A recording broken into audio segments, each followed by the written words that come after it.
আজকের বিশেষ বিশেষ সংবাদ।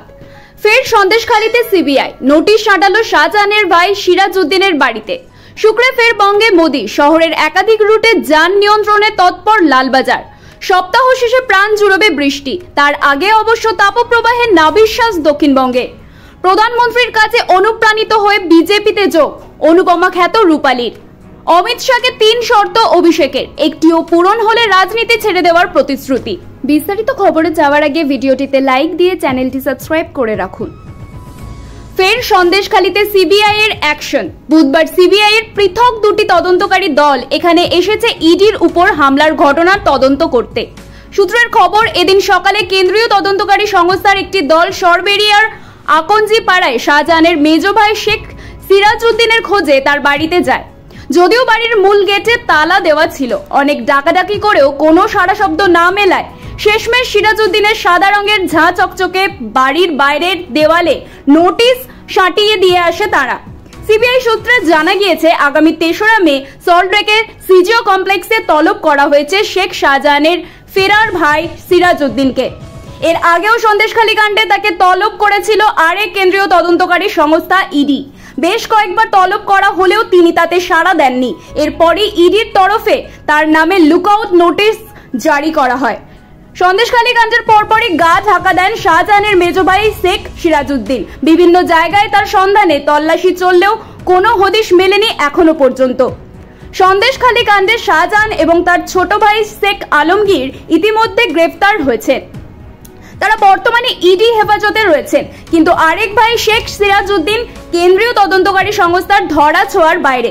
তদন্তকারীদের অনুমান তিনি অন্য কোথাও পালিয়ে গিয়েছেন।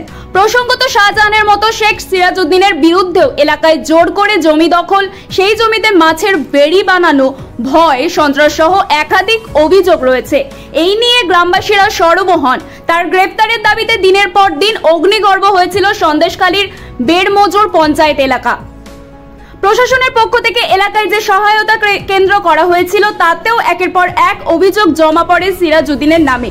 তবে এত কিছুর পরও তার নাগাল পাননি কেন্দ্রীয় তদন্তকারীরা। তারই মধ্যে বুধবার ফেরার সিরাজউদ্দিনের আকঞ্জিপাড়ার বাড়িতে নোটিশ সাঁটালো সিবিআই। দেশ জুড়ে চলছে লোকসভা নির্বাচন। ইতিমধ্যে প্রথম ও দ্বিতীয় দফার ভোট পর্ব মিটেছে। তৃতীয় পর্বের ভোট রয়েছে 7ই মে।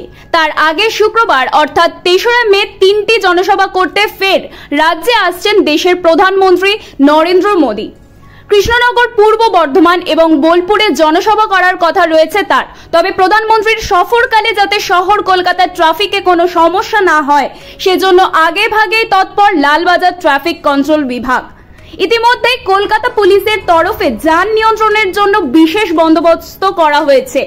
জানা গিয়েছে, আগামী 2রা মে বৃহস্পতিবার সন্ধ্যা 6:40 থেকে রাত 11টা পর্যন্ত এবং তার পরদিন অর্থাৎ শুক্রবার সকাল 8টা থেকে বেলা 12টা পর্যন্ত শহরে ভারী গাড়ি চলাচলে নিষেধাজ্ঞা জারি করেছে কলকাতা পুলিশ। বৃহস্পতিবার থেকেই যান নিয়ন্ত্রণ হবে Ultadanga flyover, EM bypass, Maa উড়ালপুল, এজিসি বোস, উড়ালপুল, hospital road, lovers lane, Khidirpur road, Jenson and Nicholson island, red road, RR avenue ও রাজভবনের দক্ষিণ গেটে। বৃহস্পতিবার শুক্রবারের জন্য লালবাজারের ট্রাফিক কন্ট্রোলের পরামর্শ। উল্লিখিত রুটগুলির পরিবর্তে যারা বাইপাস হয়ে আসবেন তারা রাজভবনের দক্ষিণ গেটের পরিবর্তে সোজা ব্রেবন রোড বা বিবাদীবাগের টেলিফোন ভবনের রাস্তা ধরে যাতায়াত করতে পারেন। এছাড়াও দ্বিতীয় দিন অর্থাৎ শুক্রবার রাজভবন দক্ষিণ গেট সহ RR avenue, red road, Jenson and Nicholson island, Khidirpur road এবং 11 ফারলং গেটে যান নিয়ন্ত্রণ করা হবে বলে জানিয়েছে লালবাজারের ট্রাফিক কন্ট্রোল বিভাগ। তাপপ্রবাহে ওষ্ঠাগত প্রাণ রাজ্যবাসীর। 43 ডিগ্রি থেকে 1 ডিগ্রি কমে কলকাতার সর্বোচ্চ তাপমাত্রা বুধবার 42 ডিগ্রি। তবে তাপপ্রবাহের পরিস্থিতি থেকে এখনই মিলছে না রেহাই। যদিও বেশ কয়েকটি জেলায় বৃষ্টির সম্ভাবনার কথা জানালো আলিপুর আবহাওয়া দপ্তর। হাওয়া অফিসের তরফে জানানো হয়েছে, বুধবারের মতো বৃহস্পতিবারও দক্ষিণবঙ্গের পশ্চিমের 6 জেলায় তাপপ্রবাহের চরম সতর্কবার্তা থাকবে। বাদ যাবে না মহানগরও। শুক্র ও শনিবারও তাপপ্রবাহের পরিস্থিতি জারি থাকবে সব জেলাতেই। 2-1 জায়গায় চরম তাপপ্রবাহের পরিস্থিতির সম্ভাবনা। রবিবারও দক্ষিণবঙ্গের বেশিরভাগ জেলাতেই গরম ও অস্বস্তিকর আবহাওয়া বজায় থাকবে। পশ্চিমের 4 জেলায় তাপপ্রবাহের সতর্কবার্তা জারি থাকছে। শুক্রবার বঙ্গোপসাগর থেকে জলীয় বাষ্পপূর্ণ বাতাসের প্রবেশ ঘটবে। যদিও হাওয়া অফিস জানিয়েছে পারদ চড়ার আর সম্ভাবনা নেই। বুধবার সুন্দরবন সংলগ্ন অঞ্চলে বজ্রবিদ্যুৎ সহ বৃষ্টিপাতের পূর্বাভাস রয়েছে। বৃষ্টির পূর্বাভাস রয়েছে পূর্ব মেদিনীপুরেও। আবহাওয়াবিদরা বলছেন শনিবার থেকে উপকূলে বৃষ্টি শুরু হবে। আগামী রবিবার পূর্ব মেদিনীপুর, উত্তর ও দক্ষিণ 24 পরগনা, নদিয়া, মুর্শিদাবাদ, বীরভূম এই 6 জেলায় বজ্রবিদ্যুৎ সহ হালকা থেকে মাঝারি বৃষ্টির সম্ভাবনা রয়েছে। সোম এবং মঙ্গলবার অর্থাৎ 6 এবং 7 মে কলকাতা সহ দক্ষিণবঙ্গের সব জেলাতেই বৃষ্টির পূর্বাভাসের কথা জানিয়েছে আবহাওয়া দফতর। উত্তরবঙ্গের পরিস্থিতি কিছুটা আলাদা। যেহেতু উত্তর দিক থেকে ঠান্ডা হাওয়া প্রবেশ করছে, ফলে বৃষ্টির পরিস্থিতি উপরের 5টি জেলায় রয়েছে। দার্জিলিং এবং কালিম্পংয়ে বৃষ্টি চলবে। শনিবার থেকে বৃষ্টি বাড়বে দার্জিলিং, কালিম্পং, আলিপুরদুয়ার, কোচবিহার ও জলপাইগুড়িতে। তবে মালদা, 2 দিনাজপুরে তাপপ্রবাহের পরিস্থিতি বৃহস্পতিবার পর্যন্ত থাকবে। দেশ জুড়ে চলছে লোকসভা নির্বাচন। আগামী 7 মে তৃতীয় দফার নির্বাচন। এরই মধ্যে সকলকে চমকে বুধবার বিজেপিতে যোগ দিলেন অনুপমা, খ্যাত অভিনেত্রী রূপালী গঙ্গোপাধ্যায়। এদিন সকালে বিজেপির কার্যালয়ে সর্বভারতীয় সাধারণ সম্পাদক বিনোদ তাওড়ে এবং অনিল বালুনি সাংবাদিক সম্মেলন করে তাকে দলে যোগদান করান। এদিন পদ্মফুলের নকশা আঁকা গেরুয়া রঙের শাড়ি পরে বিজেপির কার্যালয়ে উপস্থিত হন রূপালী। বিজেপিতে যোগদানের পর তিনি জানান, প্রধানমন্ত্রী নরেন্দ্র মোদীর কাজে অনুপ্রাণিত হয়ে এই সিদ্ধান্ত নিয়েছেন। রূপালী বলেন, উন্নয়নের এই মহাযজ্ঞে যোগ দিতে চেয়েছিলাম, আজ তাই করেছি। আগামী দিনে আপনাদের আশীর্বাদ কাম্য। এদিকে রূপালীর বিজেপি যোগের সুযোগকে কাজে লাগিয়ে সমাজবাদী পার্টি নেত্রী মারিয়া আলমের ভোট জেহাদের বক্তব্যের বিরোধিতা করে বিরোধী দলগুলি আক্রমণ করেন মহারাষ্ট্রের বিজেপি নেতা বিনোদ তাওড়ে। ফারুকাবাদ লোকসভা কেন্দ্রে ইন্ডিয়া জোটের প্রার্থীর সমর্থনের প্রচারে আলম বলেন, সংখ্যালঘু সম্প্রদায়ের জন্য বর্তমান পরিস্থিতিতে বিজেপিকে ক্ষমতাচ্যুত করতে হবে। আর সেই সঙ্গে ভোট জেহাদের প্রসঙ্গ তুলে ধরেন। এসপি নেতার মন্তব্যের জবাবে তাওড়ে বলেন, বিরোধীরা মিথ্যা ছড়ানোর পাশাপাশি এখন ভোট জেহাদ প্রচার শুরু করছে। সুতরাং নির্বাচনের ফল নিয়ে তারা বেশ চিন্তিত। তিনি আরো বলেন, একদিকে তারা মুসলমানদের ওবিসি সংরক্ষণ দিচ্ছেন, অন্যদিকে তারা নির্বাচনের সময় ভোট জেহাদের কথা বলছেন।